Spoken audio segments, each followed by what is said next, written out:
Bonsoir Gérard Noiriel. Gérard Noiriel est un historien qui publie Le Venin dans la plume aux éditions de La Découverte. Vous décidez d'utiliser l'histoire avec un grand H pour analyser l'omniprésence des polémistes dans l'espace médiatique et notamment un certain Éric Zemmour. Question très très simple. De quoi Éric Zemmour est-il le nom ? Bien, je crois qu'Éric Zemmour est le nom d'une tradition qui n'est pas nouvelle, je le montre dans le livre, qui a commencé à la fin du 19e siècle, c'est-à-dire au moment où les institutions démocratiques s'installent dans notre pays, ça c'est pour moi très important, et qui passe, je dirais, son temps à justement distiller son venin contre toute une série de gens, et notamment, en l'occurrence, pour Zemmour, oui, les musulmans. Donc il y a une islamophobie, je définis ce terme comme les discours de haine, comme l'antisémitisme, un discours de haine à l'égard des Juifs, et je montre le parallèle qui n'a jamais été fait, à mon sens, entre les deux. Mais même si les conséquences ont pu être différentes, bien évidemment, mais il y a ce parallèle. Le Venin dans la plume de Gérard Noiriel, c'est vraiment un livre que je vous conseille parce que je ne m'attendais pas à ce qu'un historien prenne le temps de répondre à Éric Zemmour qui passe son temps à la télévision à dire qu'il est historien. Je tiens à vous dire que dans cette émission, on n'est pas du tout dans les clashs, on n'est pas du tout dans les débats. L'idée, c'est pas d'être comme ça et d'agresser Éric Zemmour, c'est pas notre sujet. Mon sujet, c'est de comprendre pourquoi un historien parle de ça. Et c'est pour ça que je vous ai invité. Merci. Ben, moi, c'est pareil, hein. Je ne suis pas dans la dénonciation, je suis dans l'analyse, même si, effectivement, la raison qui m'a amené à écrire ce livre, je le dis dans l'introduction, c'est quand même la violence de ces propos contre les gens qui font le même métier que moi, si vous voulez. Et bon, beaucoup de gens qui ne sont pas spécialistes, etc., un historien, ben, ils peuvent considérer, effectivement, que finalement, il y a Zemmour, il y a Noiriel, il y en a d'autres, des historiens. Voilà. Donc, c'est très dangereux, ça, d'un point de vue politique. Mais on peut aussi se poser la question de qui écrit l'histoire. Qui écrit l'histoire? Comme dirait Bouba, c'est les vainqueurs qui écrivent l'histoire. Ben voilà, il y a les vainqueurs, mais il y a aussi des méthodes, des choses qu'on apprend. qu'on passe nos journées à le faire, vous comprenez, pour démontrer, pour prouver ce qu'on avance. C'est ça la recherche. D'autre part, la recherche historique, c'est pas des jugements de valeur, c'est pas dire celui-là il est gentil, celui-là il est méchant. Or Zemmour, c'est constamment ça. C'est une vision du monde où il y a les gentils, les méchants. Les gentils, c'est la France qui est toujours victime, et les étrangers, c'est toujours les assassins, etc. Mais c'est un historien ou c'est un idéologue aujourd'hui, Éric Zemmour? On ne peut pas appeler historien quelqu'un qui fait des discours comme ça. C'est une sorte de roman, vous voyez, il construit un roman, et c'est pour ça que je dis que ce n'est pas lui qui a inventé ce genre. On le trouve chez Drummond à la fin du 19e siècle. Ce sont des journalistes polémistes qui vont puiser dans l'actualité, dans les faits divers. C'est très important. Alors qu'est-ce qu'il faut pour être historien, pour être qualifié historien?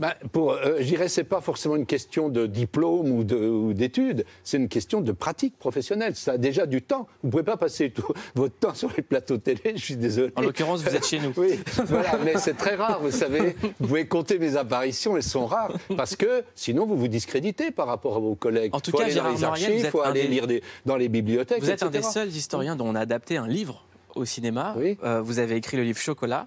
C'est la véritable histoire d'un homme sans nom qui a été le premier clown noir en France. Oui. Ça a donné le film Chocolat, dans lequel joue Omar Sy, réalisé par Roch Dizem. Et Omar Sy disait quelque chose d'assez intéressant sur Éric Zemmour. Il disait, je ne vais pas dans les émissions où on invite, je ne vais pas discuter avec cette personne. Et moi, ça me fait poser une question. Est-ce que la meilleure façon de le combattre, c'est pas simplement de faire comme on fait ici, de l'ignorer? Oui, en tout cas. En l'occurrence, là, on l'ignore pas. On est en train de vous parler de lui. Oui, on en parle, mais on peut parler d'un livre, on peut critiquer un livre, on peut. Et c'est pas la même chose que de faire un débat où on sait exactement comment ça va se passer. J'ai eu certains collègues qui l'ont fait, à propos de Vichy, par exemple, ce qui est les stupidités que Zemmour raconte sur Vichy. Qu'est-ce qu'il a dit? Où il essaye de dédouaner Pétain en disant que finalement il a sauvé des Juifs. Enfin, il y a tout ce débat qui est complètement absurde. Ça fait 30 ans que les historiens professionnels ont réglé ça.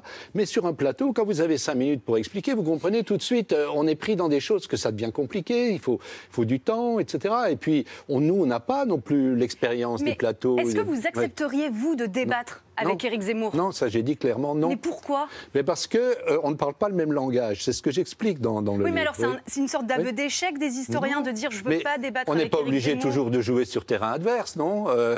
Je veux dire, il y a d'autres sphères pour ça où on aura le temps, où on aura, nous, nos conditions. Les conditions médiatiques, je dirais, sont extrêmement défavorables à toute personne qui veut faire des analyses parce que ça va être compliqué, parce qu'il faut une compétence, parce que, vous voyez, alors que les polémistes, comme comme Zemmour, ils ont l'art aussi de ce que j'appelle la rhétorique, l'art de faire croire. On en parlera dans un instant. On a un vrai. professeur de rhétorique dans cette émission, c'est Clément Viktorovitch. Donc on parlera de rhétorique. Moi, j'aime bien l'idée qu'on se réponde par livre interposé. Moi, j'aime bien les artistes qui se répondent par clash de rap interposé. Donc je trouve que c'est important de faire relire les gens et de se plonger dans le travail des autres. Mais avant de préparer cette émission, on a voulu regarder ensemble plusieurs images d'Éric Zemmour pour savoir de quoi on parle. Et vous avez choisi une première intervention. On la regarde. Certains historiens aujourd'hui veulent nous apprendre une autre histoire que l'histoire de France pour faire plaisir aux populations venues d'ailleurs. Alors justement, et on veut nous apprendre une autre histoire qui corresponde à l'idéologie dominante d'aujourd'hui et non plus l'histoire de France et surtout oublier les racines chrétiennes de la France, etc. Donc là, il remet en question le métier d'historien. Oui, il remet Selon en lui, question, les historiens réécrivent l'histoire. Voilà. Et ce que je dis, il ne remet pas seulement en question les historiens d'aujourd'hui, il remet en cause la profession d'historien telle qu'elle a été construite à la fin du XIXe siècle par la République. C'est quand même une valeur républicaine, la connaissance, le savoir. Donc ça a été mis en place, ça. On a des gens dont c'est le métier. Nous-mêmes, on a des étudiants. On les fait travailler pendant des années pour leur apprendre des méthodes. C'est tous les métiers pareil. Vous avez une déontologie, vous, en tant que journaliste. Ben, nous aussi. Oh. Oui, enfin, vous, je dis vous. Moi, j'ai pas ma carte de presse, donc je m'en fous. Oui, voilà. Enfin, je veux dire, le métier de journaliste se définit aussi par un certain nombre de valeurs, de normes qui permettent aussi de faire la différence. Si on ne croit plus à ça, bah alors là, c'est le règne du n'importe quoi. Et vous avez un Trump, et moi, je vous dis que si on n'est pas plus vigilant sur tout ça, nous aurons aussi l'équivalent d'un Trump bientôt au pouvoir en France, parce que ça se joue pas seulement qu'en France. Mais ce que vous dites, ça pose une question. C'est que vous, votre métier, c'est historien. Donc vous cherchez l'histoire, vous avez des faits, vous travaillez. Oui. Aujourd'hui, quand on parle de climat, la majorité, voire quasiment tous les chercheurs qui travaillent sur le climat nous disent le réchauffement climatique existe. Pourquoi les gens qui falsifient l'histoire ou les gens qui ne croient pas au réchauffement climatique sont ceux qui ont le plus d'audience? Qu'est-ce que ça dit sur notre époque? Ça dit qu'effectivement, il y a là aussi une rhétorique disant à se présenter comme une victime. Zemmour fait tout le temps ça. Il y a une pensée dominante. Enfin, quand vous arrivez à un consensus sur un phénomène, on vous dit que c'est de la domination. C'est pas vrai. C'est parce que tous les gens sensés sont arrivés à une même conclusion. Vous comprenez? Mais ça, c'est retourné. Et vous avez des gens, j'analyse aussi dans le livre sur les réseaux sociaux, comment un certain nombre de personnes qui ne connaissent rien aux problèmes historiques, etc., vont s'identifier. On dit si Zemmour se présente comme une victime et qu'eux-mêmes sont des victimes sur d'autres plans sociaux, etc., ils vont avoir ce rapport et ça va être ce qu'on peut analyser par rapport à nous-mêmes. Ouais, on est présenté comme des prétentieux, comme des profs. Alors ceux qui ont eu des carrières difficiles à l'école, évidemment, il suffit le prof, c'est pas celui qui a forcément bonne presse, etc. Donc vous voyez, donc tout ça, c'est compliqué pour nous de Vous êtes professeur ici, on aime bien les profs, on aime les mauvais élèves ici, on réconcilie tout le monde. Tout le monde, voilà. C'est très important. Pour regarder une aussi, émission, on veut réconcilier tout le monde. Voilà, c'est très important. J'ai juste oublié de vous dire, vous qui regardez la télévision, écartez les âmes sensibles. On va vous montrer des images choquantes. Nouvel extrait d'Éric Zemmour qui propose de nous emmener en banlieue. Vous allez venir avec moi en banlieue, vous allez venir avec moi dans les villes du Nord, vous allez venir avec moi dans les villes du Sud, vous allez venir avec moi à Rennes, à Nantes, et vous allez comprendre si le grand remplacement n'est pas en marche. Donc moi, j'ai bien écouté les cours de rhétorique de notre prof Clément Viktorovitch. Donc ça, c'est une anaphore, comme le moi président de François Hollande. Voilà. Mais est-ce qu'il est crédible quand il dit « je vous emmène en banlieue » ? Il n'est pas crédible parce que qu'est-ce que ça veut dire la banlieue? Moi, je vis en banlieue et tas de gens qui vivent en banlieue, il y a une multitude de banlieues, etc. Donc, mais dans la logique, le discours de Zemmour, il faut forcément généraliser. C'est fondamental. C'est comme chez Drummond, d'ailleurs. Drummond, c'était le juif. C'était tous des Rothschild, c'était la logique de l'antisémitisme. Aujourd'hui, le musulman, c'est le terroriste, etc. Et la banlieue, c'est les trafics de drogue, enfin tout ce qu'il raconte. Et moi, ce qui m'interpelle, c'est qu'il parle d'une théorie complètement farfelue, qui est la théorie du grand remplacement. Oui. Et pourquoi, aujourd'hui, on prend cette théorie au sérieux dans les médias, alors qu'on devrait en rire tellement c'est farfelu? Je dirais un petit nombre de personnes qui peuvent être confrontées à des situations très difficiles dans certaines cités, etc., puissent donner du crédit à des choses comme ça. Voilà, il faut les éduquer, mais ça peut être compréhensible. Mais que des journalistes. Pour les gens qui nous regardent, qui ne connaissent pas cette théorie, qu'est-ce que c'est que cette histoire? La théorie du grand remplacement, c'est de dire donc qu'à brève échéance, nous allons disparaître, nous, blancs, chrétiens, français, européens, parce qu'on va être envahi par donc, des gens qui viennent d'Afrique. Enfin voilà, grosso modo, c'est la théorie. Mais je rappelle que cette théorie avait déjà été élaborée par Drummond à propos des Juifs. C'était les Juifs, c'était le grand remplacement par en haut. Parce qu'évidemment, à l'époque de Drummond, il y avait 60 000 Juifs en France, c'était démographiquement faible. Mais il disait oui. Mais ils sont en haut de la société, c'est tous des Rothschild, donc ils vont faire comme les Normands en Angleterre, hein, ils vont nous envahir, on va disparaître. C'est une structure, vous voyez, et qui a de l'efficacité chez les gens, surtout chez les gens angoissés, il faut bien le dire. Il y a un certain nombre de gens qui se raccrochent, et ils ont peur, ils sont angoissés, et donc quand ils ont quelqu'un qui passe à la télé tous les jours et qui est présenté comme un historien et qui leur raconte ça, ils ont tendance à y croire. Donc il y a une responsabilité, une déontologie de ne pas laisser passer ces choses-là. C'est tous ceux qui croient encore à la démocratie et à la République doivent se mobiliser. Mais est-ce que vous dénoncez les journalistes aussi, dans ce cas-là? Parce que quand vous dites, on le présente comme historien, ça c'est de la responsabilité des journalistes, des gens qui l'ont invité. Voilà, alors je ne dis pas de dénoncer, j'aime pas ce mot-là, j'essaye d'être dans l'analyse, donc critiquer, si on peut dire. Oui, parce que j'ai dit qu'il y a un facteur économique. Il y a un facteur économique d'audience. Ça, c'est fondamental. Drummond avait déjà compris. À l'époque, il n'y avait pas la télé, mais il y avait les journaux de masse. Il avait compris qu'en faisant les caricatures de juifs, il allait vendre beaucoup plus de journaux. Non seulement ça, mais il provoquait en duel. À l'époque, c'était les duels. C'était pas à la télé, c'était à l'épée. Vous dites maintenant, c'est les insultes. Voilà, maintenant, c'est les insultes. Et les tweets. Et chaque fois qu'il y avait un duel, aussitôt, tous les journalistes en parlaient. Même ceux qui disaient Drummond, il est un peu débile, etc. Mais ça fait rien. Ah, il y avait un scoop. Et les journaux, la vente montait. Donc, si vous voulez, aujourd'hui, on a ce phénomène-là. Il y a beaucoup de gens, au fond, Zemmour, ils s'en foutent. Ils s'en foutent, ils n'ont pas d'avis, etc. Mais moi, ça je fais partie de ces l'audience. gens-là. Quand ils parlent à la télévision, honnêtement, ça me fait ni chaud ni froid. Oui, voilà. Mais il y a de l'audience, donc c'est quelqu'un qui, vous voyez, c'est ça, c'est un phénomène, je dirais, économique. Il faut bien voir ça. C'est la concurrence aussi qui peut exister et qui est légitime. Mais on va trouver des gens qui vont faire le scoop, qui vont faire de l'audience comme ça pour pouvoir continuer. On va continuer à reparler. Émilie Papatheodoro a une question à vous poser juste après.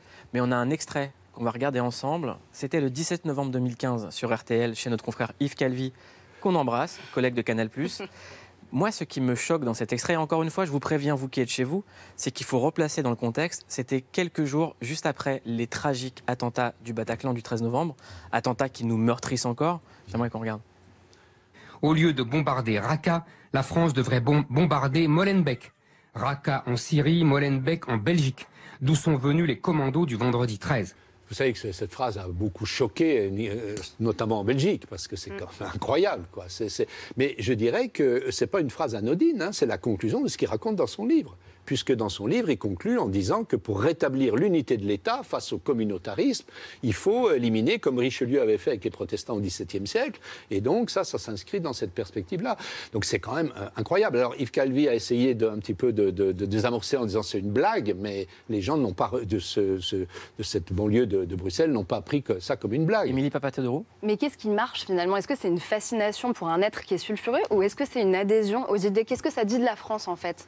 Il y a une partie des gens, oui, qui se sentent légitimés, c'est ça que je dis, et donc c'est en cela qu'on peut indirectement, moi je n'essaye pas non plus de dramatiser les choses, faire le lien avec ces criminels qui font, on a vu là, au nom du grand remplacement, on a eu des crimes qui se sont produits aux États-Unis et dans d'autres pays, et c'est parce que ça peut marcher avec n'importe quelle communauté. Hein. Et comment vous réagissez on a vu aux États-Unis avec les Hispaniques, par exemple, hein, c'est la même chose. Comment vous réagissez, Gérard Noiriel, quand vous voyez qu'aujourd'hui on débat sur le terme islamophobie? Je veux dire, ces querelles de mots, je veux dire, quelque part, c'est sans fin. Un jour après, c'est le racisme anti-blanc. Enfin, tous les jours, on a de l'actualité autour de ça. C'est assez... Parce que vous l'employez, vous dites que l'islamophobie existe. Oui, parce que moi, je la définis. Hein. Ça dépend. Moi, toujours pour principe, et je le dis aussi à mes étudiants, il faut définir les mots qu'on emploie au départ. Et puis voilà. Alors, est-ce que vous pouvez nous donner sur ce plateau votre définition personnelle de l'islamophobie? Voilà, ma définition, c'est pour ça que je peux faire un point commun avec l'antisémitisme, ce sont ce qu'on appelait au XIXe siècle des discours de haine. Voilà. Donc l'islamophobie, pour moi, c'est un discours de haine qui vise à stigmatiser l'ensemble des musulmans pour un certain nombre de faits comme le terrorisme, etc., qui sont des choses réelles. Enfin, je veux dire, on ne va pas nier la question du terrorisme, de gens qui se réclament de l'islam, etc. Mais voilà, le racisme, en gros, si on veut généraliser, commence quand on accuse toute une communauté ou un ensemble de gens de crimes pour lesquels ils ne sont pas responsables et dont ils sont victimes très souvent. C'est ça aussi le problème. Ouais. J'ai quelque chose à vous partager, c'est que, par exemple, là, vous qui nous regardez chez vous, souvent, quand vous regardez la télévision, on vous montre des dérapages d'Éric Zemmour. Il faut savoir qu'à la télévision, la publicité, ça coûte très cher. Et qu'aucun auteur de livre pourrait se payer une telle publicité. Est-ce que finalement, Éric Zemmour, c'est pas un super communicant qui vend des livres? Et ça, c'est là-dessus, franchement, je l'admire, hein, presque. Si je peux être capable de faire pareil. Le problème, c'est que je me discréditerais en tant qu'historien. Mais oui, et c'est pour ça que là je vais un peu plus loin. Il faut choisir, soit on est historien, soit on a un jacuzzi. Ah voilà, c'est ça. C'est difficile d'avoir les deux. Vous êtes dans votre jalousie, il est dans son jacuzzi, Éric Zemmour. J'applaudis. Camille Dessert, justement.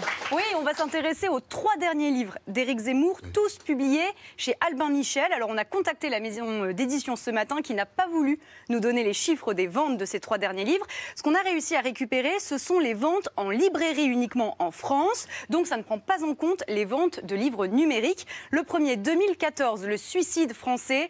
C'est le best-seller d'Éric Zemmour. Comme vous l'écrivez, Gérard Noiriel, mettre du venin dans la plume peut rapporter beaucoup d'argent, 470 000 ventes. En 2016, ça en fait des voitures. Hein. Ça en fait des jacuzzi.